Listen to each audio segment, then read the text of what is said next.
Hi friends, நான் இப்போ சிவப்பு கவுனி அரிசி கஞ்சி வைக்க போகிறேன். அதுக்கு வந்து கஞ்சி மாவு முன்னாடியே ரெடி பண்ணி வச்சுருக்கேன். அது எப்படின்னு சொல்லித்தரேன் உங்களுக்கு. ஆக்சுவலாக இப்போ 2 ஸ்பூன் என் பையனுக்கு, எனக்கு 1 ஸ்பூன் என் பையனுக்கு, ஏன்னா 1 டம்ளர் போகிறோம் எங்களுக்கு. அதனால் ஃபஸ்ட்டு கட்டி போக நல்லா கரைச்சிக்கணும் ஃப்ரெண்ட்ஸ். கரைச்சிட்டு அடுப்பில் ஆன் பண்ணி வைக்க வேண்டியதான், சிம்மில் வச்சு.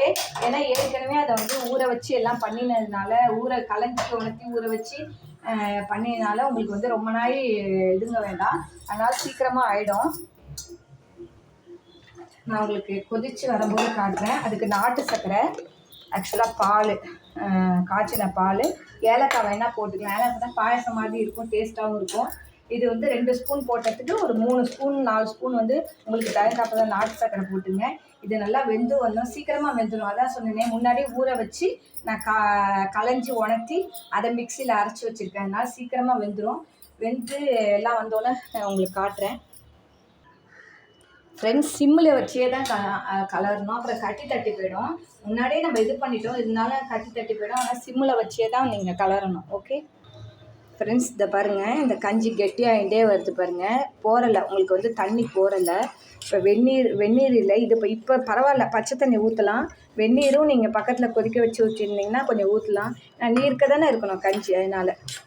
ஓகே ஃப்ரெண்ட்ஸ், நல்லா கஞ்சி இதுங்கி வந்துடுது, கெட்டியாகிடுது. இந்த சமயத்தில் நாட்டு சர்க்கரை 2 ஸ்பூன் போட்டிருக்கேன்னா, அப்போ 4 கொஞ்சம் நல்லா எங்களுக்கு ஸ்வீட் வேணும், ஒரு 4 ஸ்பூன் போடுறேன்.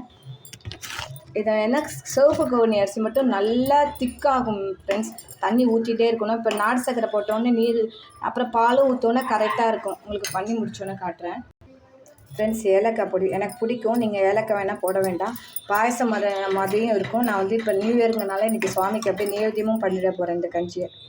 இது கஞ்சி இல்லை, பாயசம் மாதிரி தான், அதனால் இதை நெய்வேத்தியம் பண்ணிடலாம் நம்ம ஃப்ரெண்ட்ஸ். பால் வந்து ஆஃப் பண்ணிட்டு, கஞ்சி ஆஃப் பண்ணிட்டு பாலை வந்து ஆஃப் பண்ணிட்டு தான் ஊற்றுறோம்.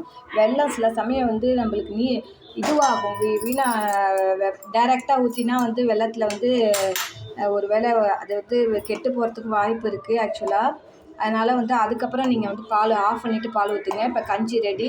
இதில் 1 ஸ்பூன் நெய் ஊற்றுங்க. சாமிக்கு அப்படியே நெய்வேத்தியம் பண்ணலாம். முந்திரி பருப்பு வேணாலும் போடுங்க, நான் போடலை, அப்படியே நெய்வேத்தியம் பண்ணிடலாம். இது வந்து கஞ்சி வித்து பாயசம்னு வச்சுங்க, நல்லாயிருக்கும். நீங்களும் செஞ்சு பாருங்கள். இல்லை வேணால் முந்திரி பருப்பு எல்லாம் வறுத்து போடுங்க ஃப்ரெண்ட்ஸ். சுவாமிக்கு நெய்வேத்தியத்துக்கு வச்சுட்டேன், நம்ம நெய்வேத்தியம் பண்ணிடலாம். இது மாதிரி செஞ்சு பாருங்கள், சூப்பராக இருக்கும். ஹெல்த்துக்கும் ரொம்ப நல்லது சிவப்பு கவுனி அரிசி கஞ்சி. Thank you friends. பிடிச்சிருந்தா லைக் பண்ணி, ஷேர் பண்ணி, சப்ஸ்கிரைப் பண்ணுங்கள்.